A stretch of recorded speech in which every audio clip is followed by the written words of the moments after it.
प्रेमाचा बंध हा नाव ज्याचं राखी, औक्षीण तुला आयुष्यभर तुझ्या हातात माझी राखी. नमस्कार, मी मराठी कवी विशाल पवार स्वागत करतो एका नवीन व्हिडिओमध्ये. आज आम्ही आलेलो आहोत नवीन पनवेलच्या गणेश मार्केटमध्ये रक्षाबंधन स्पेशल खरेदीसाठी. जिकडे पाहिल तिकडे फक्त राख्या आणि राख्याच दिसत होत्या. प्रत्येकाची डिझाईन वेगळी, धागा वेगळा, रंग वेगळा, परंतु या रंगांमधला धागांमधला विश्वास मात्र तोच होता. बराच वेळ झाला परंतु गीतांजलीला काही राखी पसंत पडेना. तोपर्यंत मी नवीन ट्रेंडची काही कपडे पाहून घेतले.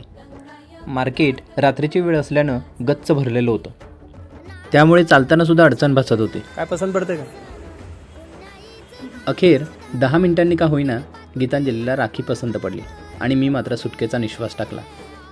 यानंतर पुढे जातानाच एक बॅगचं दुकान दिसलं. मला सुद्धा एक ट्रेकिंगसाठी छान मोठी बॅग घ्यायची होती. आत गेलो आणि एक बॅग पसंत पडली. छान घासाघासी करून एक बॅग खरेदी केली. तर मग चला भेटूया मित्रांनो पुढच्या नवीन व्हिडिओमध्ये. बाय.